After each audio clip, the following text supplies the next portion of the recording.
Welcome to Sofia, Bulgaria, the capital city that's over 2,000 years old and somehow manages to mix Roman ruins, Ottoman mosque, and Soviet-style buildings all within a few blocks. We kicked off our first half day just wandering. No map, no plan, just letting the city surprise us. Our first stop, the Archaeological Reserve of Serdika, or what's left of the ancient Roman Sofia. Sardika was once called the pride of Emperor Constantine.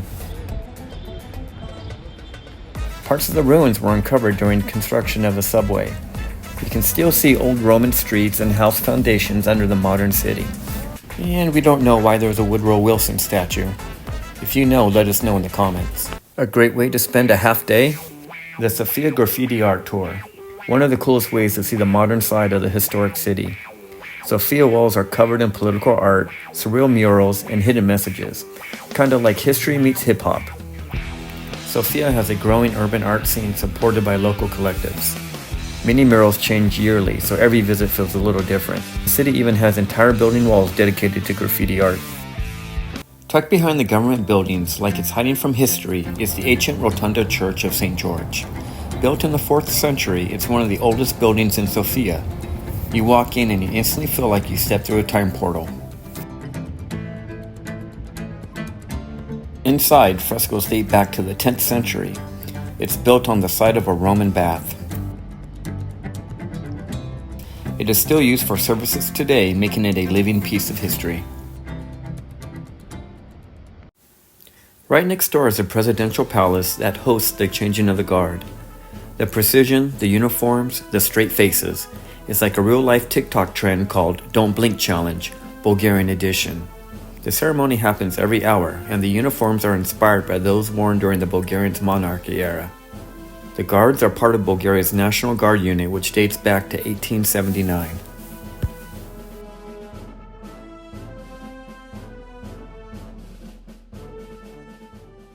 Ivan Vazov National Theatre opened in 1907 and is Bulgaria's oldest theatre. Named after the country's most famous writer, Ivan Vazov, the fountain in front is a popular summer hangout spot. We wrapped up our day with one of our favorite spots, Happy Bar and Grill. It's the Bulgarian version of TGI Fridays, but with way better food and portions that can feed a small army. Seriously, we were so happy after that meal. This is one of Bulgaria's most popular restaurant chains. The menu mixes local dishes with sushi and burgers.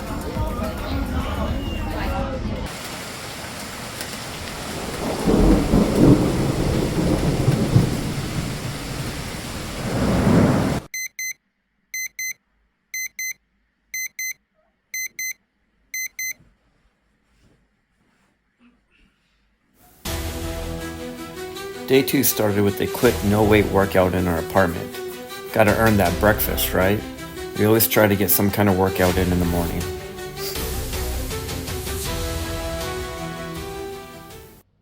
Good morning, everyone. Well, at least it's morning here where we are. Eamon was here about 30 years ago and he's wanted to bring me back for many years. So today we're going to go out and see some historical sites. We're going to keep track of the things that we do so we can relay those costs to you so that you know how much it costs to spend a day in Sofia, Bulgaria. Here we go. Let's go. We did a little research and then headed to Mekitsa Coffee for a traditional Bulgarian breakfast. Think warm fried dough, powdered sugar, and coffee that's strong enough to make you see the future. Okay, so we stopped to have a traditional Bulgarian breakfast with something called a Mekitsa. I got savory with cream cheese and ham, and Damon got sweet, no surprise, Nutella and banana. What do you mean, no surprise? Oreo milkshake for breakfast.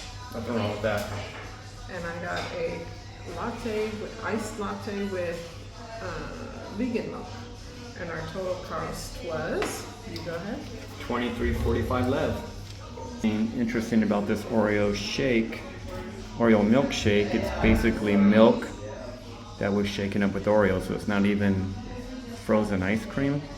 So using Mekitsa as our starting point, today's walk is going to be about 5K or about 3 miles.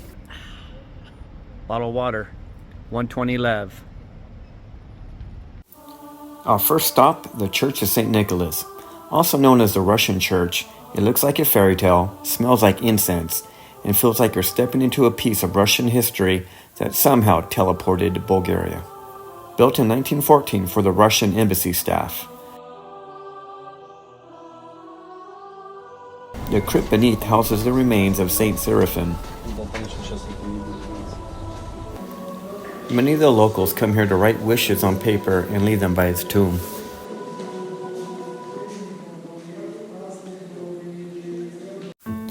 Now the moment Charisma has been waiting for, the Antique and Artisan Fair. It's the kind of place where you'll find everything from vintage medals, handmade spoons, and even paintings. You might not need anything, but trust me, you're going to leave with something anyway. This is a popular spot for antique collectors and travelers. You can often find items from Bulgaria's socialist era.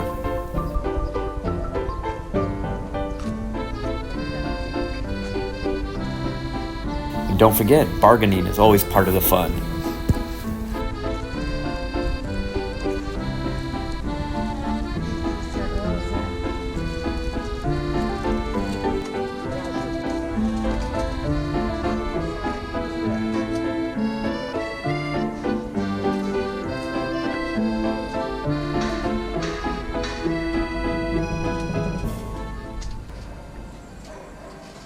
How much are your pins? So the Olympic Games with space are more or less 10 euros, but I can make a better price. Those Soviet ones and the Bulgarian, 90% of them are 5 euros, just a few traditional ones are 10 euros. But at the start of the day, if you like a few pieces, I can make any of them 5 euros. It's not problem.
Tsar Samuel is a medieval Bulgarian ruler famous for his bravery.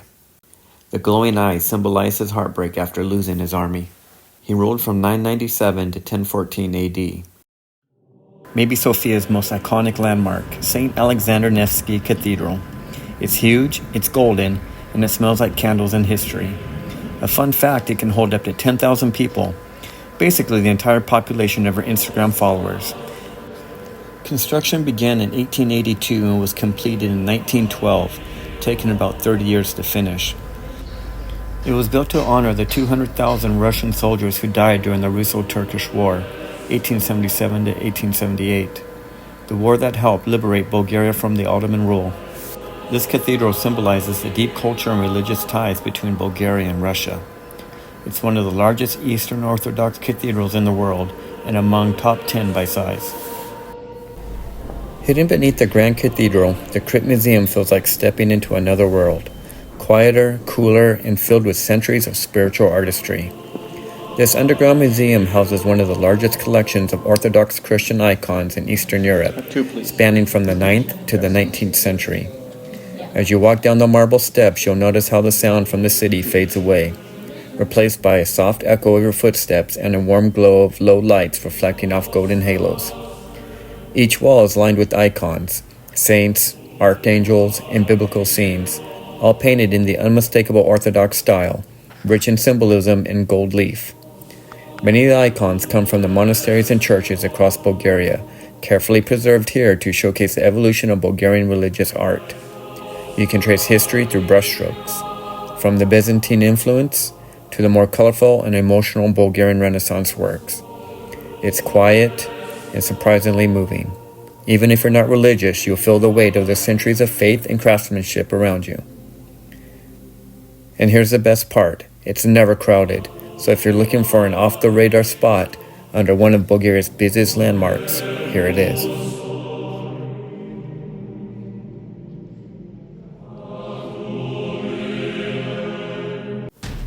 Nearby, we paid a visit to the old Turkish barracks, a reminder of the old Ottoman era. It's one of those spots you might walk by without realizing how many centuries of history are baked into these walls. Next, we visited the Banya Bashi Mosque. We didn't go inside because we weren't sure if there was a service going on or not.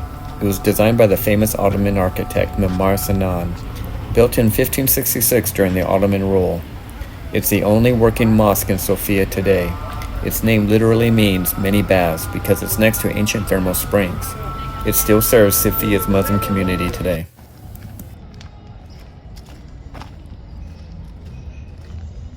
He's got his strong beliefs. My lover's got no pain. He's got his strong beliefs.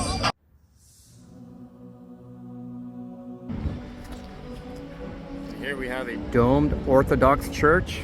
It's supposed to be elaborate decorating inside. Doubt we'll be able to get to film, but we'll see. St. Nedelya Cathedral has survived explosions, earthquakes, and time, and it still stands strong. It's a beautiful symbol of how Sofia keeps rebuilding itself, one century at a time. It was originally built in the 10th century, destroyed in a 1925 bombing, and then later rebuilt. It houses the relics of a Serbian king. Alright, we're at a underground Roman archaeological site, the western gate of Sardika.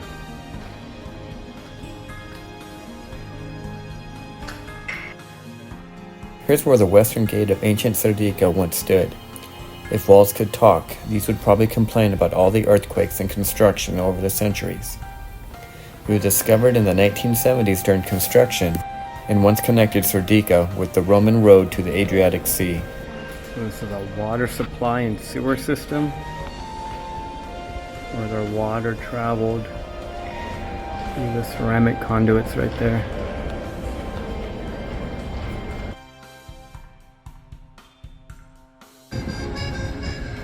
Alright, Charisma, I'll give you one lev if you can tell me who that is up there. That is Saint Sophia. Bingo, nice job. St. Sophia monument, locally made of brass and copper, I believe. Thank you for my 60 cents. I'll fact check that copper and brass.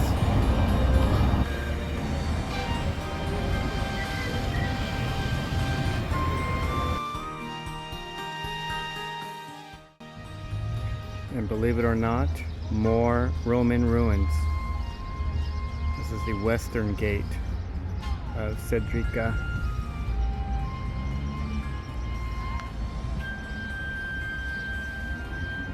I don't see any visitors, so it's probably closed. But you can get a pretty good view just from street level. Alright, so we made it to the other side of this, I guess, park. And I went in to the office to see if we had to pay. The guy had his feet kicked up on a desk, fast asleep, so I didn't want to wake him up. I wouldn't think they would charge us, since you can see the same thing from the bottom or from the top, but you never know.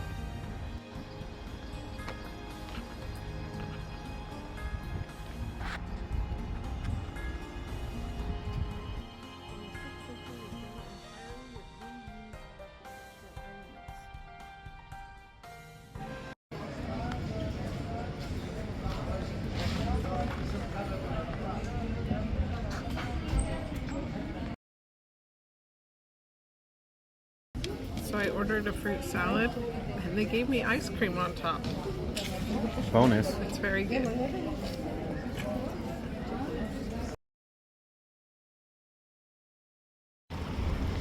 If you're going to visit a tourist center, make it Tram 83 Tourist Center.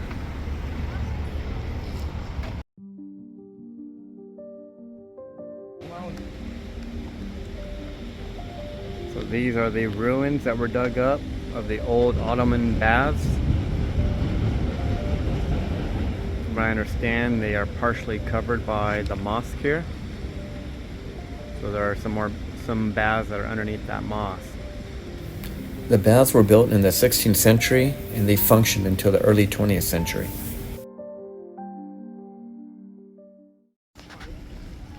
Alright, here we are.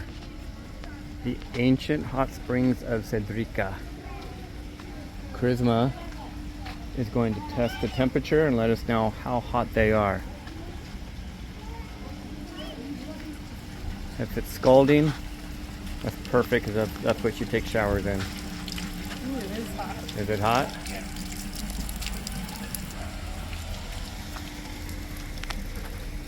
People are filling up. You'll see locals filling up bottles from these very hot springs. Yep, you can drink it. It's all natural spa water. Just don't expect it to taste like Evian. It's said to help with digestion and skin health. It's free and open to everyone, and it's been used since Roman times.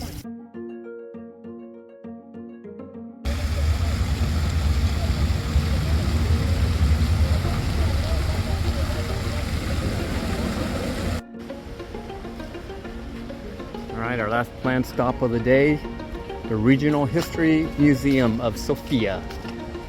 Let's check it out.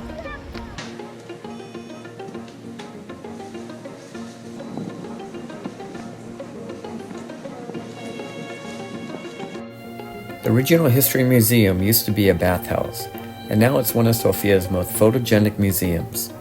Inside you're going to find everything from ancient jewelry to royal carriages. Basically, it's Sofia's version of a time capsule.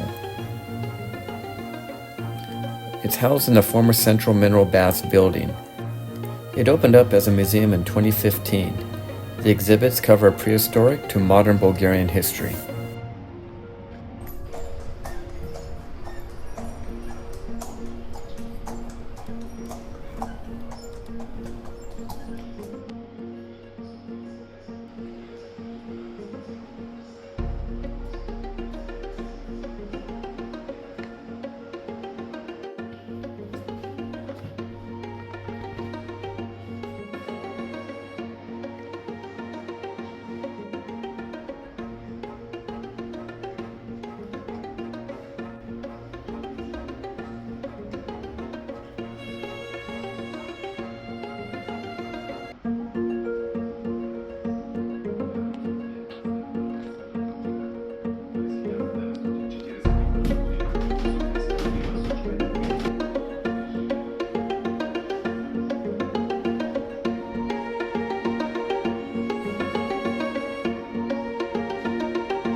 Alright, 8 lev and 9 lev.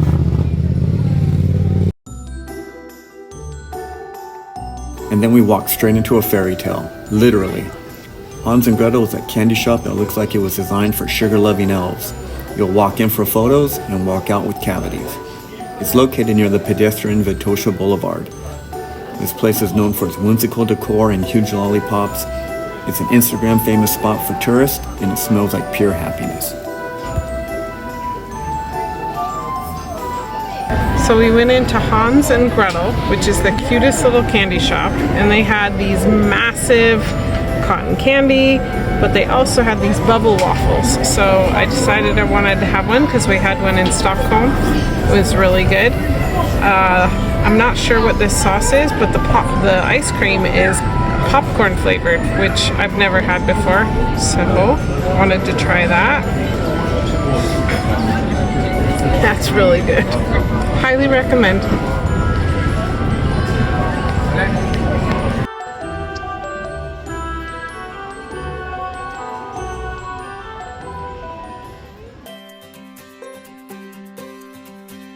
We ended our sightseeing day with a walk through the National Palace of Cultural Park. It's a massive open space surrounded by fountains, cafes, and locals just living their life. It's the perfect sunset spot to reflect on Sofia's mix of ancient history and modern charm.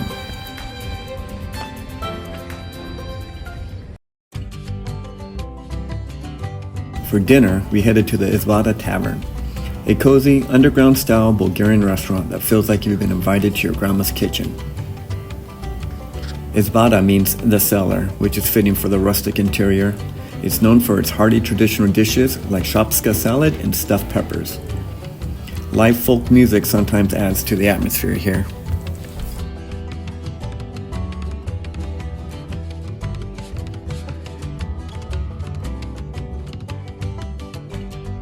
And to wrap the night up, drinks at K.E.B.A.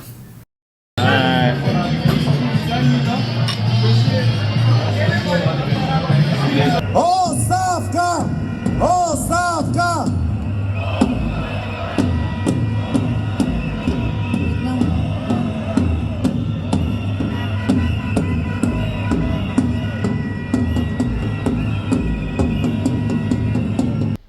Hi, so we have reached the end of our first full day in Sofia, Bulgaria, and we went over the prices with you of all the things that we did today. Our approach to the day was not that we lived on a budget, but just kind of did normal things. So you can make it cheaper if you want to, or you can make it more expensive depending upon the choices that you make. One of the things that did surprise me is that most of the places we went to don't charge an entrance fee, but if they see you taking videos or photos, they want you to pay a certain fee. Like one place was 10 lev if you want to take photos. We opted not to do that. And then overall, my impression of the prices was that it was cheaper than what we generally pay in California where we live, but it wasn't as cheap as I expected it to be. Not bad. We went to a bar at the end of our day that was kind of like had a hip vibe to it, and I paid 15.50 lev for a cocktail, which is about $9 American. So it is cheaper, but it's not necessarily cheap. Good morning. It is 8:38 in the morning, and it is quiet on these streets. The only thing happening is cars driving around. We were looking for breakfast places yesterday and noticed a lot of them don't open till 10. But we're on our way now to a market. Which one? Yeah, Central Market. And so we're going to do that. And then hopefully on the way we'll find an open breakfast spot. Or maybe eat there. Yeah, that too. So our first stop of the day was the Central Market Hall, a beautiful neo-Renaissance building from 1911 that we thought would be full of bustling markets. Turns out it's mostly a modern supermarket now. But hey, at least it's a supermarket inside a gorgeous piece of history. Next we wandered into the Women's Market, Sofia's oldest and largest open-air market. You'll find ceramic kitchenware, handmade crafts, local produce, and plenty of shouting vendors trying to outdo each other. It was established in the late 19th century. It was originally a place where women sold homegrown goods, hence the name. Today, it's a cultural mix of Bulgarian, Turkish, and Middle Eastern influences. I like everything. Yeah, it's beautiful. Yeah, thank you. You said this is Morning Tears? Happy tears. Happy tears. Yes. You have a lot of good stuff. I'm having a hard time deciding. If you like. So this could go in the oven, what are you saying? Only But I oven. don't know if we could. No Let me gas? see how heavy that is. Oh, it's not that bad. No, okay.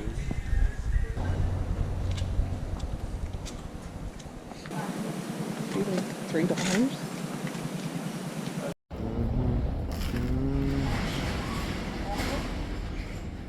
The area was recently renovated, giving it cleaner stalls while keeping the vintage charm. It's a great spot to practice your bargaining skills, or at least try and smile your way into a discount. How much for one? 1 kilo, 350. 350? 1 kilo. Oh, I don't know. Go for then. How much is for one banana? You want one?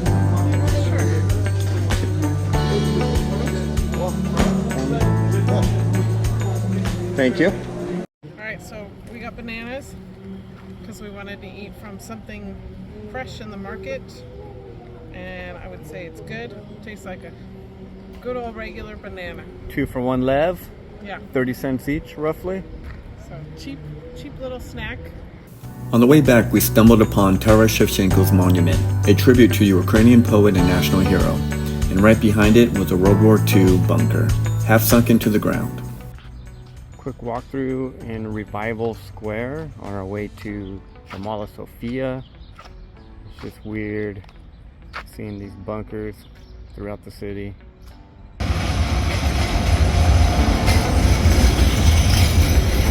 At this point, we needed some caffeine, but we decided for something stronger. We stopped at the Tipsy Cafe, a cozy spot with a playful name and even better brunch. Oh, and yes, Kuzma just couldn't resist. We returned to Hans and Gretel's, Sofia's fairy tale candy shop where the staff literally dresses in characters from the story. We ended up back at K.E.B.A because apparently it's becoming our Sofia hangout spot. Kuzma browsed through the very small local fashion and design stalls. We grabbed a drink and chatted about our adventures here in Sofia. We ended the day in the gardens of the Orthodox Temple of the Seven Saints, a calm, leafy spot where Sofia seems to slow down. We grabbed lunch and people watched, as street performers twisted themselves into fluorescent straps and nets. It was strange, impressive, and even kind of mesmerizing. Perfect reminder that Sofia is full of surprises. The garden is a popular meeting spot for students, musicians, and artists. You'll often find street performers and live acts here, especially on the weekends. From markets filled with colors and ceramics to cafes, candy, and contortionists, Day 3 showed us Sofia's playful side. It's a city where ancient history meets modern creativity, and somehow it all fits together perfectly.